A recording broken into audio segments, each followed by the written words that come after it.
Hello and welcome to the 13th installment of Kalam Digest. Today is 31st of October 2024. I'm joined by two esteemed colleagues today, Noura Din Faris and Sam Kol Samra. Welcome to the show. Hi, good morning. Thank you. Morning. Good morning. Guys, the barbarity, Sam, you wrote that in the notes, what's going on in Gaza over, at this point, a year and some change after October 7th is simply intensifying. I mean, now we're seeing like the sort of icon of conservative politics in Sweden openly tweeting about this is a genocide, guys. Yeah. How is it ongoing? How can it keep going? What is happening in Gaza? Yeah, I mean, I wrote barbarity in our notes. I mean, we've been talking about this over the last episodes on the digests here, that it sometimes feels almost difficult to kind of remember Gaza when stuff is happening in Lebanon, and kind of fades into the background because it's just this ongoing killings, But I think me, just as many other people, probably were shocked out of that complicity, or whatever you want to call it, when we heard about the bombing of one single house in northern Gaza, I think day before yesterday, when over 100 people were killed in one single explosion. And it's just the extent of the number of killed now is back up to the worst levels we've ever seen during this whole genocide. I mean, yeah, it's how is it ongoing? I can't say. It's many of people who were killed were actually, I think, relatives of, or in-law relatives of a friend of the show, Musab Abu Toha. Yeah, I saw that. Yeah, with tweets and updates about what's happening in Gaza is just so heartbreaking. It's just so desperate. It just keeps getting worse. It's insane. I just saw yesterday the kind of video clips from when I was at the huge several million people march in London about I think exactly a year from now. Maybe this several million people. I think 2 million or something like that. Yeah, it was tense. It was huge, and this was a year ago now. Yeah. And back then, no one could imagine that it would be ongoing and not even slowing down, just going on the same kind of intensity a year from then. So so interesting with the London protests, because I remember this happening also during the first invasion of Iraq in 2003. That London was specifically one of those places that fully exploded with protests. People were very unhappy with the invasion, and that went on for I don't know how many years. So in some way it is sending a signal to the people that no matter how much you protest and how much you mobilize, it really doesn't matter as long as you are not the people sitting in power, basically, which feels extremely hopeless. Yeah, I mean, and also London, I mean, the UK specifically, but all of the Western world now, the opinion is turning against Israel. So definitely, it's, I think in London, in the UK, I think it's about 70% say that it's genocide going on, and that the UK has to, do its part to stop it. But still, you have even the Labour government, supposedly the left-wing party in power, and they are saying you can't call this a genocide. That's a wrong word, and and they keep supplying them with arms, and it's the kind of the disconnect between the people in power in the West right now and the people. I mean, I think your comparison with the Iraq War is very apt. I mean, something similar going on, and I'm seriously worried about how people would perceive that over time if it just keeps on. They don't seem to care at all about public opinion even in their own countries. That was the thing also during the Iraq War, that there were a lot of people that kept on emphasizing how important it was to implement some type of democratic value in Iraq, and kept on repeating how important the American invasion was. And now I remember when the 20-year anniversary in 2023, when that took place, there were so many people going out publicly apologizing for having that stance. But unfortunately, nobody will be held accountable for that, because 20 years passed. Nobody's going to say anything to you. So you can just say, I was wrong, but millions died. And that is basically exactly the same thing that is being repeated in Gaza. In 20 years from now, people will also be apologetic, but for what price? Terrifying prospect, zero accountability for this genocide. But I think we should sort of try to still do our part. I mean, if that means going to protests or speaking out or sort of contacting your representatives, then what else can we do, really? Yeah. Absolutely. For 13 installments of Kalam Digest, a common theme has been the ceasefire negotiations, and it's almost like it feels like a nightmare version of deja vu, bringing this up. Groundhog Day. Fucking Groundhog Day. If it was like not a rom-com, Yeah. it was a horror movie, Yeah. So when Sinwar was assassinated by the Israelis or killed in combat, actually probably more an apt description, everyone was like, okay, now the obstacle to a ceasefire has been removed. And that's obviously complete bullshit. That's not the obstacle to ceasefire, but let's buy that argument for a second. Hamas has now agreed to several points and a new ceasefire deal.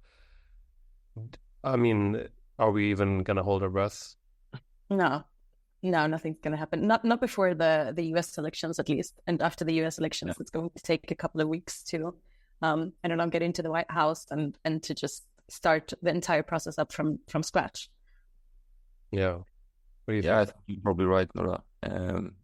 I mean, we talked also about how it's really hard to feel any kind of or voice any kind of support for the Biden-Harris administration at this point, given their just unprincipled support for the genocide. But I would say I wouldn't say I'm certain, but I think it's very probable that if they win the election, they will move it much harsher against Israel and try to force them to some kind of ceasefire. If Trump wins, I think it's over with the ceasefire. I think it's just going to be Israel gets to do whatever he wants in Gaza for the foreseeable future, and they are obviously not even trying to pretend like they want a ceasefire at this point. Yeah. I mean, a couple of months back, the Israelis kept saying that Hamas was blocking the ceasefire. Now they're not even saying that. They're just, they what know ceasefire what? Yeah. Let's hope at least that the election will given my guesses here that the election will go to Harris and that something will start moving after that. That might be, the most. Honestly, I don't know if it will go to Harris. I've read up quite a lot on how the Muslim Arabic community is being told to fight back and to punish the Democrats by voting for third candidate, which is Jill Stein, the Green Party. And that would mean that a lot of people will put their vote into a person that this is voters that would usually cast their vote on the Democrats, but because they are so unsatisfied with what the process is with the Gaza war, they are very likely to cast their vote on this third candidate that has absolutely zero chance of getting into the White House. And then that would mean an absolute loss for Harris. But it is a punishment on behalf of the Muslims and Arabs in the country. We'll see. I mean, certain Muslim associations and organizations in Michigan, where most Arab Americans live, they went out in full blatant support for Trump. They literally went to his rallies, and I mean, it's so dark, but it was so funny because it couldn't have been more like Trump villain-like than have all these Muslim like representatives come to his rally, and not just they were like literally dressed in like dish dashes and jalabiyas and like abaya like this, you know what I mean? It was so funny. I was like, this is it's a cosplay. I mean, and they did get a lot of blowback over that. I mean, from people who are probably possibly voting for Trump. They're like, but you can't go to his rally. Come on, it's embarrassing the Muslim community. But we're gotten to this point, and I think people are just desperate and mind fucked. I mean, I feel like I'm in a psychosis constantly. But then let me just say my 2 cents about the elections. I think I do kind of, I don't know, man. Like it could go either way, but I think the Democrats keep fucking up when it comes to the Muslim vote and the Arab vote. 2 examples. Alexandria Ocasio-Cortez had this like I saw that. where they couldn't even like spell like Arabic correctly, so it didn't even maybe it was something like you should vote or which said like vote early but like backward and then all caps. It was like so bad, and all the letters were disconnected, like disjointed. Yeah, exactly. Yeah, the equivalent in English would be like all caps, but not even all caps. It's just like much worse. Yeah, so bad. Like it's exactly the thing. Thing is also, I mean, if you've been I've been working for a political party doing stuff like this for a while, and you come across these sometimes.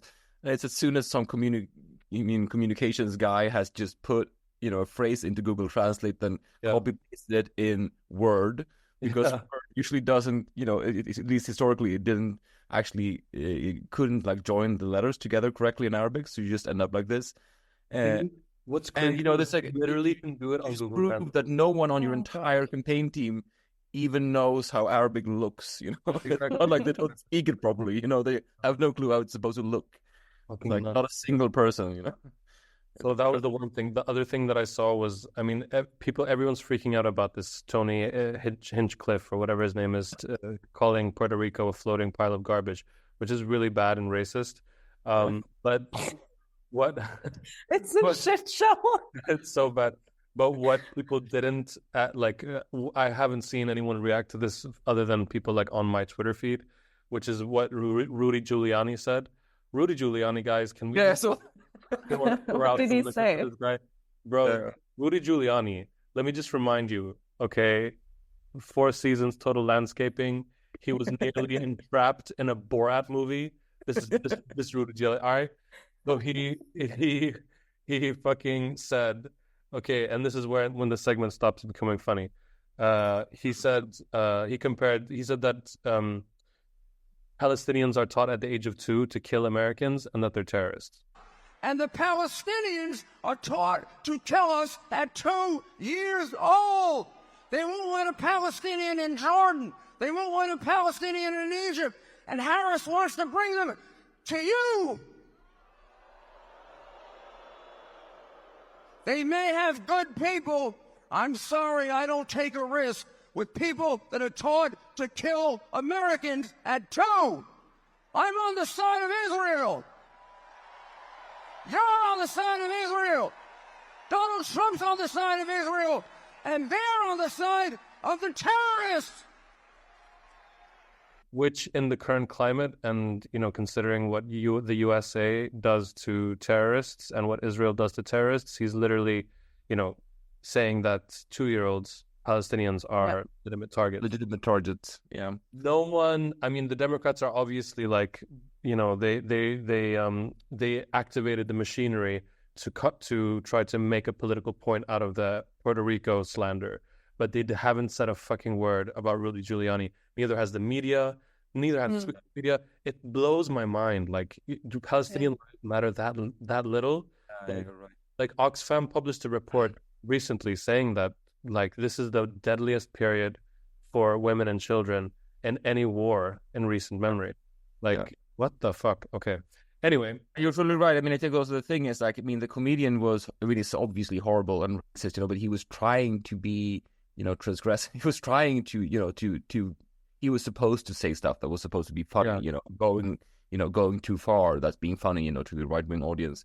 But I mean, Rudy Giuliani isn't joking. I mean, this is what he actually believes. It's not even kind of like, it's not even trying to like be kind of. It's not a weird like turn of phrase. This is what he thinks. He's not a comedian. Yeah, he's not a comedian, and he's not like not trying to like provoke anyone in that he believes sense.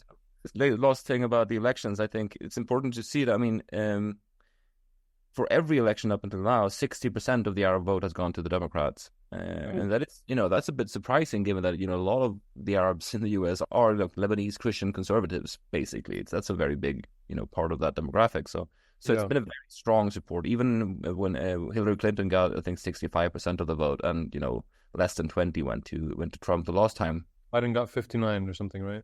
Yeah, something like that. And then now Trump is actually outpolling Harris. He's at 45 to 44 or something like that in the Arab vote, which is, and the interesting thing is in the same opinion poll, the same people say, do you think Trump is an anti-Arab and anti-Muslim racist? And they say, like, yeah, of course he is. I'm voting for him. So it's basically they're punishing the Democrats. That's the only thing they're doing. They don't actually believe that he's good in any way.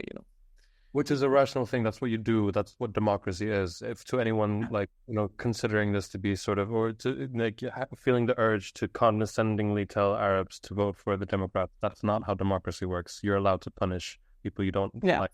So moving on to our next subject, Israel has banned UNRWA, which is the UN agency dedicated to Palestinian refugees, of which there are several million at this point, after the Nakba of 1948, when 750,000 people were forcibly displaced from what is now the State of Israel. Israel banning UNRWA is a huge, huge move. What does this mean? What and why did they do it? I would honestly say that this is a way to ensure that humanitarian aid completely stops and any type of registration of the war crimes going on in the West Bank and in Gaza are eliminated as well, so that there will be no more records. I say UNRWA, but they are supporting 6 million Palestinian refugees.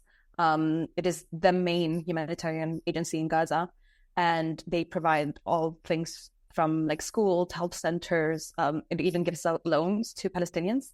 And they have been in charge of the humanitarian aid entering the Strip for decades, and also during this war. And I did actually dive down into the numbers today, speaking of humanitarian aid, which has been so severely limited over the past month by Israel. And according to the UN, during October, only 852 trucks have entered the Strip. And this is the absolute lowest number of aid being delivered on ground since October last year, when the war started. And just to compare, in September, last month, over 3,000 trucks entered. And that was still amid reports saying that the population in Gaza was at a risk of famine. These types of numbers makes it kind of graspable how incredibly limited the UNRWA already is, and any type of humanitarian aid, and blocking that, banning that agency is just a way to starve them legally, basically. Yeah, I mean, we should thank you, Nora, for that. Those numbers. I think we should also mention that blocking humanitarian aid is a war crime, and one of the big arguments when people speak about this as being a genocide.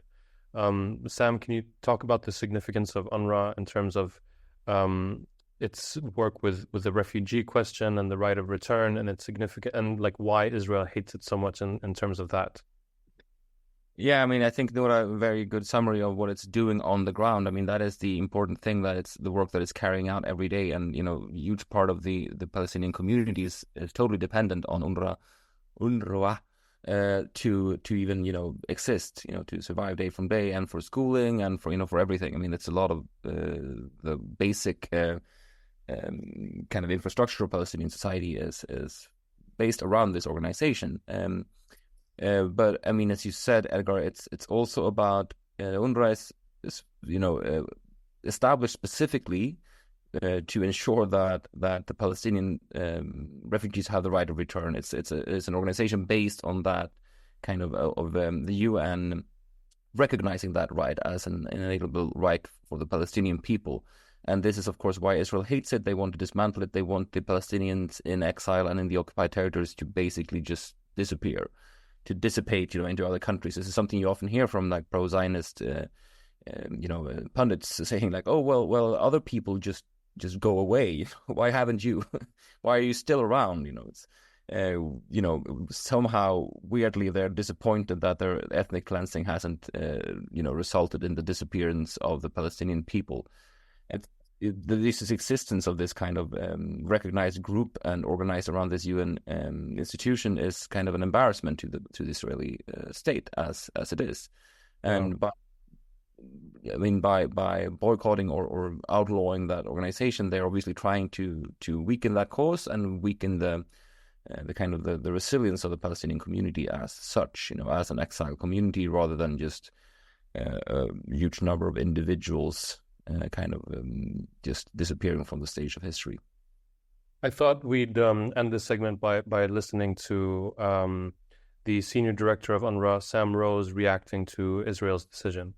What we've seen in this conflict over the past 13 months is all sorts of red lines crossed in terms of the brutality that's being meted out on a civilian population here as a result of the horrific events of the 7th of October. And we call constantly and consistently for a ceasefire, the immediate and unconditional release of hostages. But I can tell you without any doubt that the plight of the civilian population inside Gaza will get immeasurably worse if and when these bills are implemented. There's absolutely no doubt about that. There are no other organizations that can pick up the bulk of what UNRWA does in terms of its operations here. No one has 13,000 staff, 75 years of knowledge, of understanding of the community here. It simply will not be possible. So that was Senior Director of UNRWA, Sam Rose, reacting to the Israeli absolutely ludicrous decision on BBC the other day. Speaking of other ludicrous Israeli decisions, let's look at some internal Israeli politics.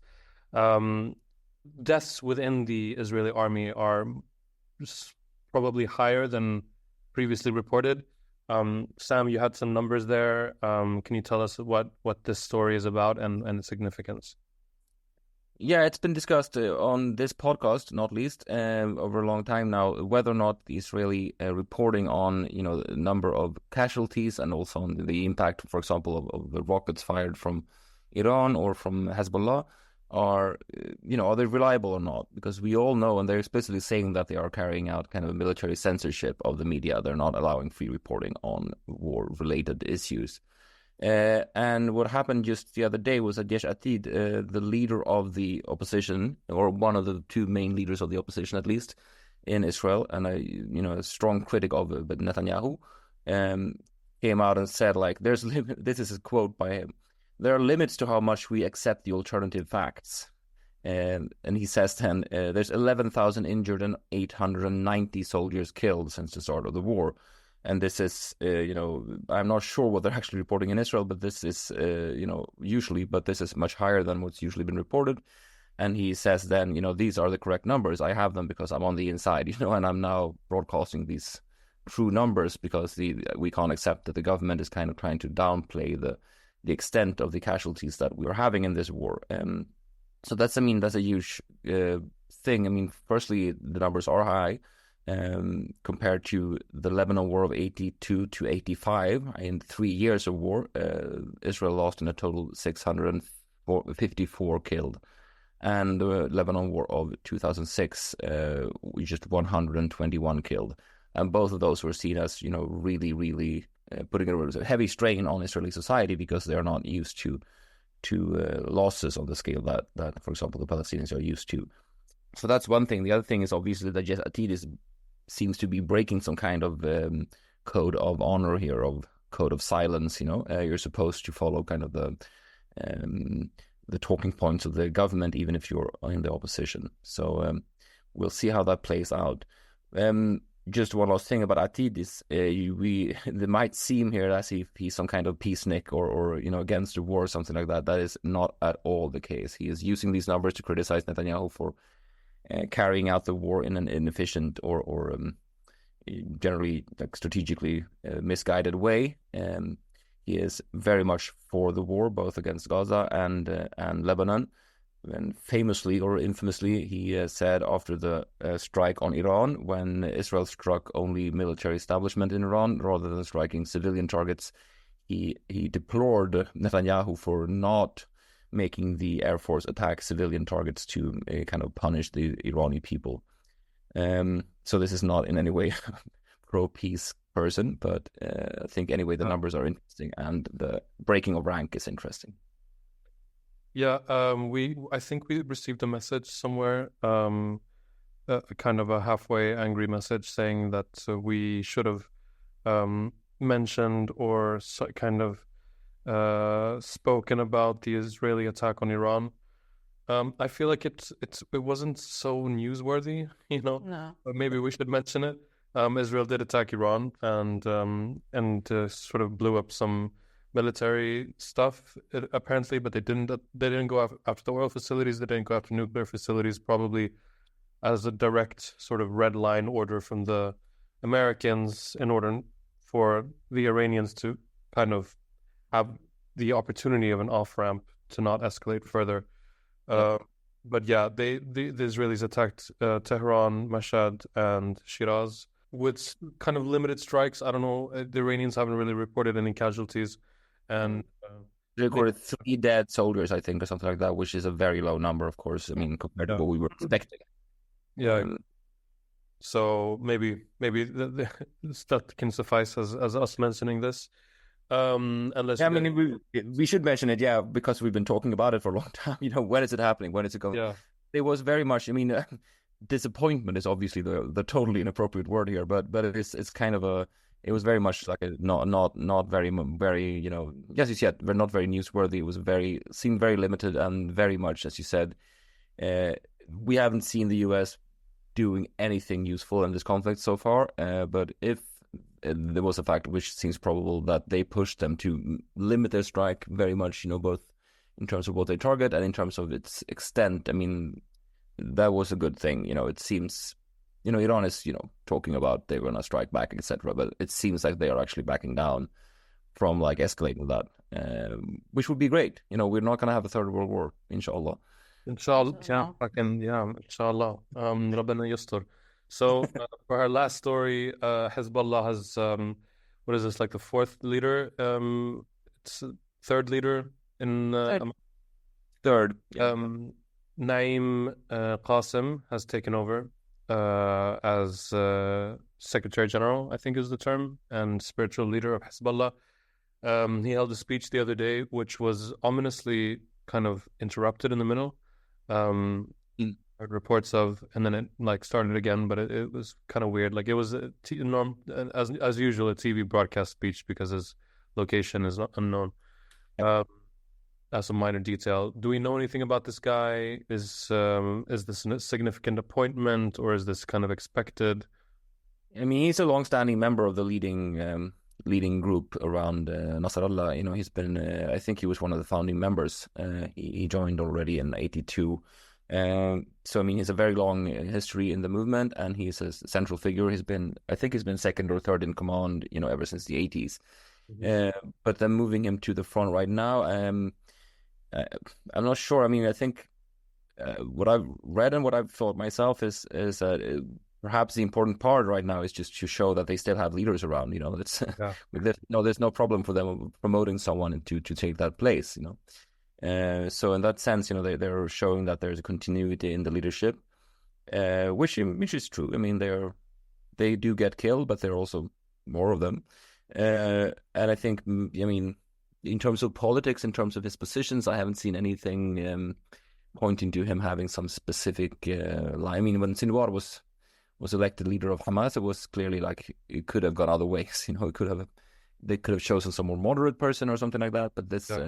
See no discussions of him being like either a hardliner or something else, particularly. Yeah. I think it's interesting as well to just report that Galant, the head of the Israeli army, the defense minister, I think, just minutes after his appointment, threatened him with murder, on Twitter, saying, Brilliant. Yeah, he is, he is the leader of Hezbollah, not for long, It's like, are they 15 years old? Seriously, is this like a serious government? I feel like Israeli officials have two ways of expressing themselves right now. It's either like genocidal fascism or this like G.I. Joe, like cowboy, like let's get you Gone Forward style, yeah. Let's gung-ho, weird fucking like Vietnam War rhetoric. It's I think unappealing. The entire thing with like having a war on Twitter and also saying everything on Twitter and posting so much on Twitter is just so not intimidating in that sense. If you had an enemy and you were going to war against them, wouldn't you be more intimidated if they never posted anything about their plans? They don't exist on social media. Yeah, like seriously, I'm gonna kill you on Twitter is not it's just the most impressive move if you're actually going to kill someone. Yeah. Maybe I should end this whole digest by quoting Drake when in his diss song against Meek Mill a few years ago, he said, "Trigger fingers turn to Twitter fingers." Oh no. Anyway, this has been Cairo in days. We said we would make this tight. I think this might be the longest digest we've done, but it's just so pleasant to speak to you guys. It really is. Thank you so much. I think you're gonna have to cut out a little bit of it. Thank you so much, Noura Adin Faris, Sam Kal Samra. Thank you, Edgar Manheimer.